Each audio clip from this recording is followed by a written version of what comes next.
یہ خبر آپ کے علم میں ہوگی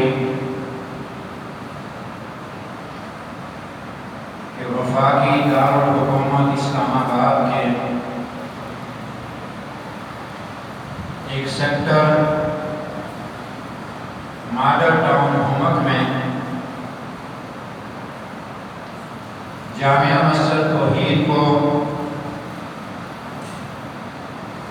حکومت نے گرا دیا ہے۔ انا للہ و انا الیہ راجعون۔ اور دوسری طرف سرکاری اراضی کے اوپر خطیر رقم خرچ کر کے ہندوؤں کے مندر کی تعمیر کا اعلان کیا۔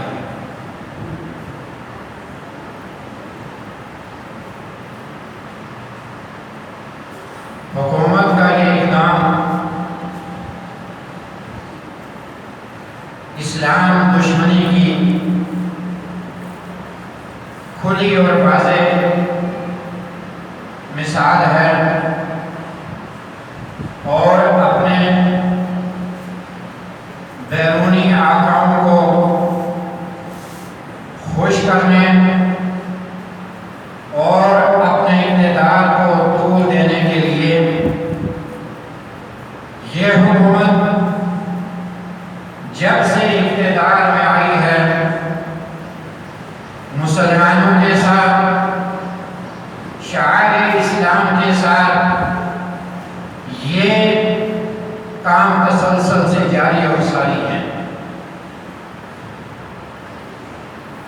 لیکن انہیں خبر نہیں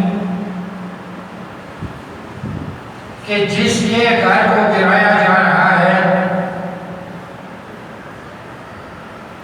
جس کے دین کے ساتھ یہ مزاح کیا جا رہا ہے، وہ حی اور قیوم ہے۔ وہ یہ ساری صورتحال دیکھتا ہے، جانتا ہے، سمجھتا ہے، حتیٰ کہ دلوں کے بھیدوں کو بھی جان رہا ہے۔ یہ اپنا اقتدار ملک، ارباب اقتدار آج اپنے اقتدار کے نشے میں اس بات کو بھول چکے ہیں کہ یہ جان انہوں نے کل اپنے رب کے سپرد میں کر لی ہے، اور وہ خالق کائنات، مالک ارض و سماء ایک ایک پائی کا حساب اور بدلہ لینے پر قادر ہے۔ ہماری دعا ہے کہ خالق کائنات، مالک ارض و سماء ان ہاتھوں کو شل کر دے، ان زبانوں کو گونگی کر دے جنہوں نے یہ احکامات دیے اور جنہوں نے یہ ہاتھوں نے یہ عمل کیے کہ رب کے گھر کو، کعبۃ اللہ کی بیٹی کو مسمار کیا۔ وہ خالق کائنات، مالک ارض و سماء انتقام لینے پہ بڑا قادر ہے، اور تاریخ عالم گواہ ہے کہ جب اس کے گھر کو مٹانے کے لیے ابرہہ اپنا بڑا لشکر لے کر بڑے غرور اور گھمنڈ کے ساتھ آیا تھا، اور آ کر کعبۃ اللہ کے قریب مکہ میں پڑاؤ ڈالا، اور اس کی فوجوں نے عبد المطلب کے کچھ اونٹوں کو چورا لیا، تو عبد المطلب اس کے پاس گئے۔ جب وہ اس کے پاس گئے تو وہ بڑا چوڑا ہوا، اترانے لگا کہ قریش کا سردار اب مجھ سے کعبۃ اللہ کو بچانے کے لیے بات کرنے کے لیے آ گیا ہے۔ لیکن جب اس نے عبد المطلب سے پوچھا کیوں آئے ہو، کس ارادے سے آئے ہو، کہا میں اپنے اونٹوں کا سوال کرنے کے لیے آیا ہوں، ان اونٹوں کو چھڑانے کے لیے آیا ہوں جو تمہارے فوجیوں نے میرے اونٹ پکڑ لیے۔ کہا افسوس، اتنے بڑے تو قریش کے سردار ہوتے اپنے اونٹوں کے لیے یہاں آ گئے، اس رب کے گھر کو بچانے کے لیے نہیں آئے۔ تو عبد المطلب نے بڑا تاریخی جملہ ارشاد فرمایا، کہنے لگے میں اپنے اونٹوں کا مالک ہوں، اور میں ان کا سوال کرنے کے لیے تمہارے پاس آیا ہوں۔ جس گھر کی تم بات کر رہے ہو، جس گھر کی تم بات کر رہے ہو، اس کا بھی ایک مالک ہے، اس کا بھی ایک آقا ہے، اس رب کا بھی، اس گھر کا بھی ایک مالک ہے، وہ جانے اور اس کا گھر جانے، اگر اس نے بچانا ہوا تو وہ خود بچا لے۔ میرے بھائی اور تاریخ عالم نے دیکھا کہ خالق کائنات، مالک ارض و سماء نے اس گھر کو بچانے کے لیے ابرہہ اور اصحاب الفیل کے اس لشکر کے مقابلے کے لیے کوئی بہت بڑی فوج ترتیب نہیں دی، کوئی بہت بڑے جدید ٹیکنالوجی نہیں بھیجی، بلکہ ابابیل کی چونچوں کے اندر معمولی کنکریاں دے کر اتنے بڑے اس لشکر کے مقابلے کے لیے، اتنے بڑے ہاتھیوں کے مقابلے کے لیے ان ابابیل کو روانہ کر دیا۔ اور تاریخ نے دیکھا کہ وہ سارا لشکر پسپا ہوا، تباہ اور برباد ہوا، اور ابابیل اپنے چونچوں کے لے کر انتظار کرتے رہے کہ جو بیت اللہ کے اندر چھپا ہوا ہے جب وہ باہر نکلے گا اسے بھی اڑا دیا جائے گا۔ اور خالق کائنات مالک عز و جل نے اس اپنے گھر کی تعمیر، اس اپنے گھر کے بچا لیا جس کو ڈھانے کے لیے، جس کے بارے میں غلط طریقے ارادہ لے کر وہ پورا لشکر آیا تھا۔ کاش کہ ارباب اقتدار اسی سے سبق حاصل کر لیتے کہ یہ رب کے گھروں کو جو چھیڑتا ہے، اللہ کے گھروں کو جو چھیڑتا ہے، اس دنیا کے اوپر بھی اس کے لیے ذلت و رسوائی ہے۔ اور خالق کائنات مالک عز و جل نے قیامت والے دن بھی اسے دردناک عذاب کی خوشخبری سنائی۔ فرمایا وَمَنْ أَظْلَمُ مِمَّنْ مَنَعَ مَسَاجِدَ اللَّهِ، اس شخص سے بڑھ کر ظالم کون ہو سکتا ہے؟ اس سے بڑا ظالم کائنات کے اندر کون ہو سکتا ہے جو اللہ تعالیٰ کی مسجدوں کو، جو ذکر کے لیے اللہ کی مسجدوں سے بے ذکر سے روکے۔ وَمَنْ أَظْلَمُ مِمَّنْ مَنَعَ مَسَاجِدَ اللَّهِ أَنْ يُذْكَرَ فِيهَا اسْمُهُ وَسَعَىٰ فِي خَرَابِهَا، اور اسے ویران کرے، اسے خراب کرے، اس سے بڑا کائنات کے اندر ظالم کون ہو سکتا ہے؟ فرمایا أُولَٰئِكَ مَا كَانَ لَهُمْ أَن يَدْخُلُوهَا إِلَّا خَائِفِينَ، ایسے لوگوں کو تو خوف کھاتے ہوئے اللہ کے گھروں میں جانا چاہیے تھا،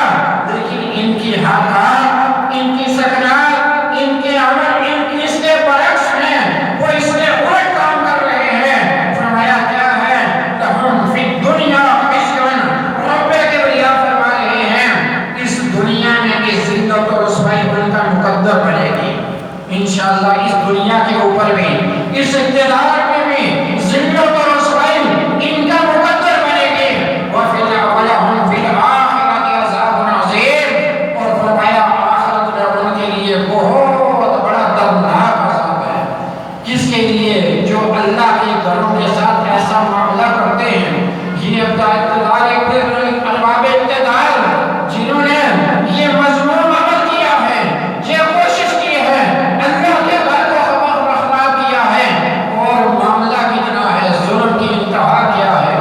کہ مسجد جو گزشتہ 25-30 سال سے آباد ہے، بنی ہوئی ہے، اور اس کے صرف باتھ روم اس مسجد کے حدود سے باہر بنے ہوئے ہیں، ظالموں نے ان کو گرانے کے بجائے آ کر مسجد کی اگلی دیوار اور محراب اور ان ساری چیزوں کو بنا کر خراب کر دیا، اور باوجود اس کے کہ کوئی کیس چل رہا تھا، سب معاملات تھے، بغیر کسی نوٹس کے یہ مظلوم حرکت کی ہے۔ یہ ظلم کی انتہا ہے۔ ایک طرف تو سرکاری ہماری زمین فارس پاکستان کے ان نوجوانوں کے، ان بزرگوں کے، ماؤں بہنوں کے ٹیکسوں کے اوپر یہ سارا ملک اسے کیا کیا جا رہا ہے، 4 کنال زمین وہ ہندوؤں کو دی جا رہی ہے، جن کی اس اسلام آباد کے اندر آبادی صرف 170-72 بندے صرف اور صرف اس پورے اسلام آباد کے اندر ہیں۔ ان کے لیے سیڑھیاں والی جگہ،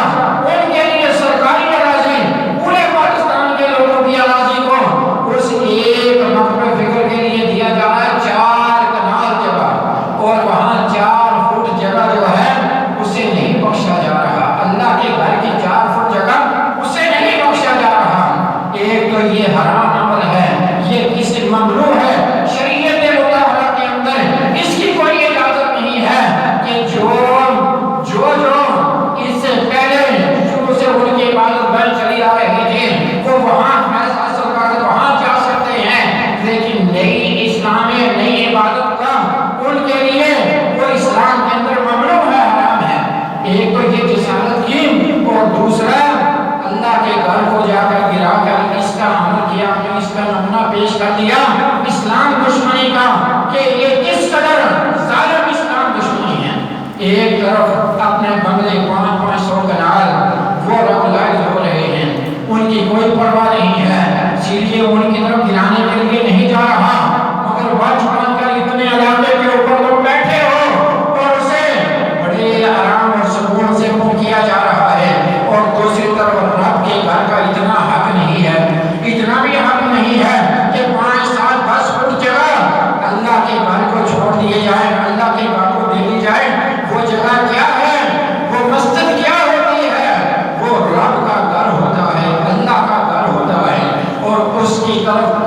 اٹھنے والے قدم بھی اللہ وحدہ لا شریک اس قدر کی نگاہ سے انہیں دیکھتے ہیں کہ ہر قدم کے اوپر انسان کا ایک عمل اللہ بلند فرماتے ہیں، درجہ بلند فرماتے ہیں، اور قدم رکھتا ہے اللہ رکھتا ہے نیچے تو اللہ اس کی لغزشوں کو معاف فرماتے ہیں۔ ایک ایک قدم اس اللہ کے گھر کی طرف تم چلو گے، اپنے گھر سے چلو گے، اس کا اللہ وحدہ لا شریک تمہارے وہ سارے نشانات، قدموں کے نشانات اللہ کے نام اعمال میں لکھے جا رہے ہیں، اور جو جتنے دور سے آئے گا اتنا اس کا نام اعمال اللہ کے گھر میں وہ پہنچے گا تو وہ لکھا جا رہا ہے، لکھا جا رہا ہے، ثبت کیا جا رہا ہے، ایک ایک قدم ہے۔ اور یہ وہ گھر ہیں، اللہ کے وہ گھر ہیں کہ جن کے بارے میں جناب نبی کائنات صلی اللہ علیہ وسلم نے فرمایا من بنا للہ مسجدا بنى اللہ له بیتا فی الجنہ، اللہ کا گھر جو یہاں اس دنیا کے اوپر اللہ کا گھر بنائے گا، فرمایا بنى اللہ له بیتا فی الجنہ، خالق کائنات رب اس کے لیے جنت میں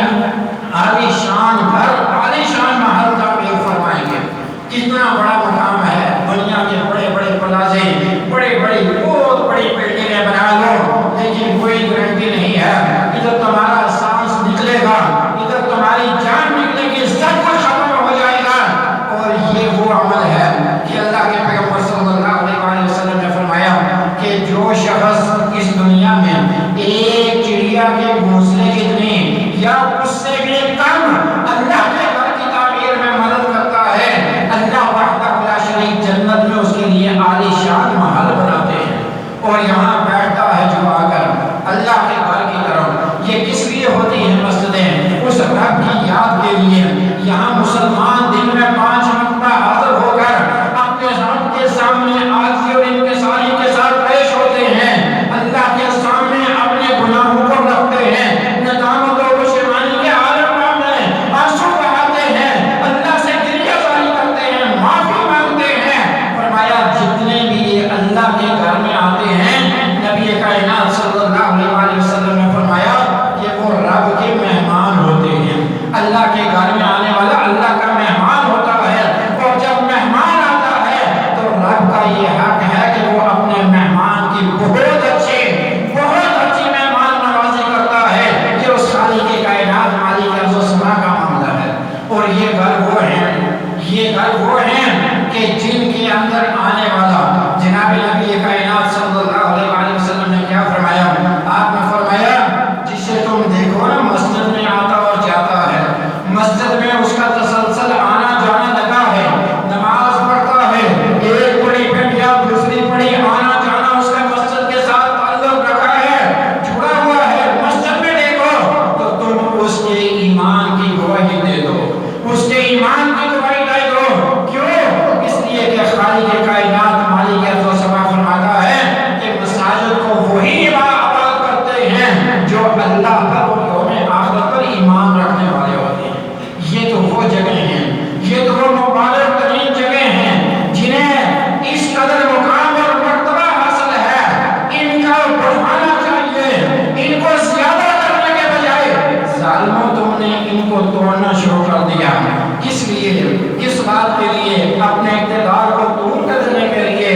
یہ مساجد قیامت تک رہیں گی، اور جہاں مسجد بنتی ہے قیامت تک مسجد ہی رہتی ہے۔ تمہارا اقتدار آنا اور جانا ہے، یہ چند سال شاید کہ اللہ کرے، ہماری تو دعا ہے تمہارے ان اعمال کی بنا پہ بدبخت ہو، ان اعمال کی بنا پہ اللہ آج اور کل ہی تمہیں لے جائے، اسی صلاح کے اندر بلا جائے، اسی مسجد کی بددعا تمہیں لگے اور تم غائب ہو جاؤ، اس دنیا سے چلے جاؤ، بوجھ اور مسئلہ زمین کا کام ہو جائے۔ تم نے اللہ کے گھروں کو چھیڑا ہے، تم نے اللہ کے گھروں کو مسمار کرنے کے لیے تم نے یہ کرنے رہے اور کافروں کی خوشخوشی کے لیے۔ لیکن سن لو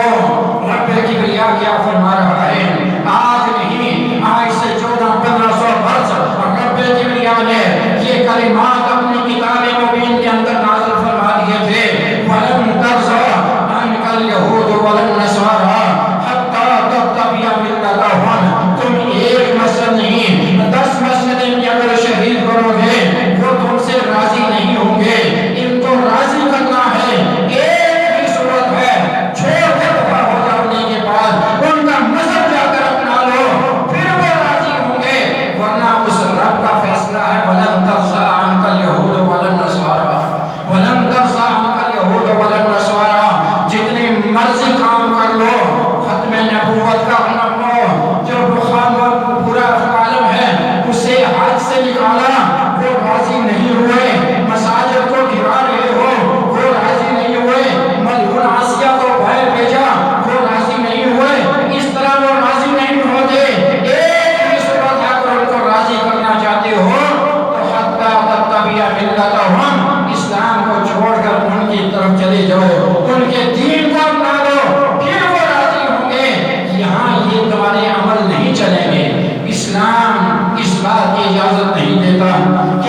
شاعر اسلام کے متعلق خاموش نہیں بیٹھے گے. یہ اپنی جان تو نگاہ کر سکتی ہے لیکن تمہاری ان مضمون حرکتوں کے اوپر یہ خاموش رہنے والی نہیں ہے. نہیں خاموش رہو گے نا، بولو گے نا، اس کے بارے میں صدا آواز بلند کرو گے، ہر فورم کے اوپر بلند کرو کہ یہ ظلم اور بربریت ہے. اپنے آقاؤں کو خوش کرنے کے لیے، ان اغیار کو خوش کرنے کے لیے یہ ساری مضمون حرکتیں جو کی جا رہی ہیں، ہم پر زور الفاظ میں ان کی مذمت کرتے ہیں اور حکمرانوں سے کہتے ہیں خدا را ذرا غور و فکر کیجئے، تم اسلامی جمہوریہ پاکستان کے حکمران ہو، تم کوئی امریکہ لندن برطانیہ امریکہ وہاں کے حکمران نہیں ہو. اور اس ملک میں جو قائد اعظم نے ماڈل پیش کیا، اس ملک میں جو قائد اعظم نے مقصد پیش کیا، جو علامہ اقبال نے خواب دیکھے، اس کی کم از کم حیا اور پاسداری تو کرو. تم نے حلف اٹھایا ہے، حلف اٹھایا ہے اور اس حلف سے روکے پانی کر رہے ہو. اسلام دشمنی ایک سے ایک بڑھ کر تمہاری واضح اور اعلان ہو رہی ہے. اللہ کے اس قہر اور غضب سے بچ جاؤ جس میں خالق کائنات نے اعلان فرمایا تھا وَمَنْ أَظْلَمُ مِمَّن مَنَعَ مَسَاجِدَ اللَّهِ أَن يُذْكَرَ فِيهِ اسْمُهُ وَسَعَىٰ فِي خَرَابِهَا. اس سے بڑا کائنات کے اندر بدبخت اور کوئی نہیں ہو سکتا، کوئی ظالم نہیں ہو سکتا کہ جو اللہ کے گھروں کو خراب کر دے، اللہ کے گھروں کو ویران کر دے، اللہ کے گھروں کو ویران کرنے کے لیے کوئی کوشش اور جستجو کرے. اس سے بڑا کائنات کے اندر بدبخت کوئی نہیں ہو سکتا. تو میرے بھائیوں یہ مساجد شاعر اسلام ہیں. ہم سب کو جو کسی بھی مسلک کا ہو، کسی بھی جماعت کا ہو، بحیثیت مسلمان اس مضمون گورنمنٹ کی اس مضمون سازش کے خلاف وہ پرزور الفاظ میں آواز اٹھائیں، احتجاج کریں کہ یہ ظالم ان ہتھ کنڈوں سے، ایسے ہتھ کنڈوں سے باز آ جائیں. خالق کائنات مالک ارض و سما سے دعا ہے اللہ وحدہ لا شریک ہم سب کو ان شعائر اسلام کے ان کا دفاع